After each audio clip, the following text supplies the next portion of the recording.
இது 2 பிள்ளைகள் தொடர்பான கதையாகும். இவர்கள் இருவரும் காணாமற் போய் மீள திரும்பியுள்ளனர்.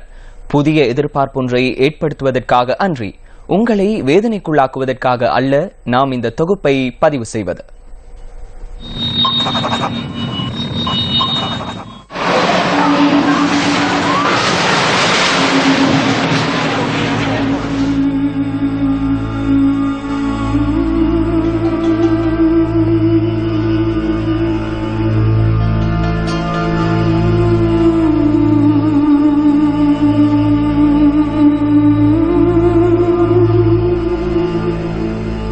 பாரிய அலையொன்றின் காரணமாக தனது பெற்றோரின் அரவணைப்பில் இருந்து பிரிந்த சிறிய மகள் 12 வருடங்களின் பின்னர் மீளத் திரும்பினால் எவ்வாறு இருக்கும்?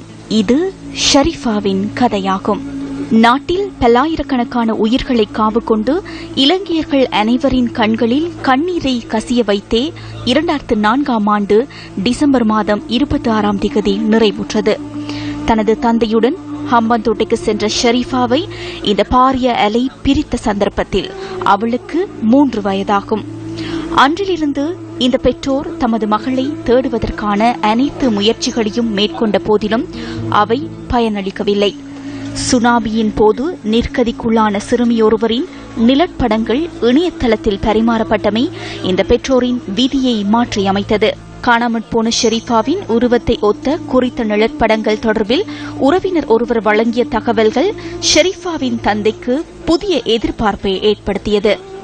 அம்பாறை கல்முனை பிரதேசத்தில் வசிக்கும் குறித்த நிழற்படத்தில் இருந்த சிறுமியை தேடி சென்ற ஷரீஃபாவின் பெற்றோர் உருவம் மற்றும் உடலில் காணப்படும் அடையாளங்களின் ஊடாக இது தமது மகள் என்பதை இனங்கண்டனர். எனினும் தனது மகளை பெற்றுக் கொள்வதற்காக நீதிமன்றத்தை நாடிய ஷரீஃபாவின் பெற்றோருக்கு இறுதியில் அந்த அதிர்ஷ்ட நாள் நேற்று கிட்டியது.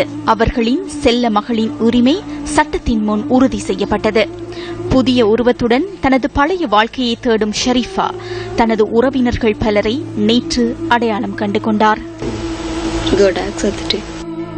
இதேவேளை 2 நாட்களுக்கு முன்னர் காணாமல் போன 10 மாதங்களையான ரில்வானை கோட்டை போலீசார் மீண்டும் இன்று தாயிடம் ஒப்படைத்தனர். கோட்டை ரயில் நிலையத்தில் இந்த தாய் தனது மகனுடன் வாழ்ந்து வந்தார். கடந்த 2ஆம் தேதி தனது பிள்ளையுடன் இந்த தாய் காலிமுகத்திடத்திற்கு சென்றிருந்ததுடன் தாய் மலசலக்கூடத்திற்கு சென்றிருந்த சந்தர்ப்பத்தில் பிள்ளை கடத்தப்பட்டிருந்தது. தாய் வழங்கிய தகவலின் அடிப்படையில் செயற்பட்ட போலீசார் பிள்ளையை கடத்திய நபரை சிலாபத்தில் நேற்று கைது செய்தனர். கிருளப்பனை பிரதேசத்தைச் சேர்ந்த 34 வயதான ஒருவரே இவ்வாறு கைது செய்யப்பட்டதுடன் அவர் இன்று நீதிமன்றத்தில் ஆஜர்படுத்தப்பட்டதை அடுத்து விளக்கமறியலில் வைக்கப்பட்டார்.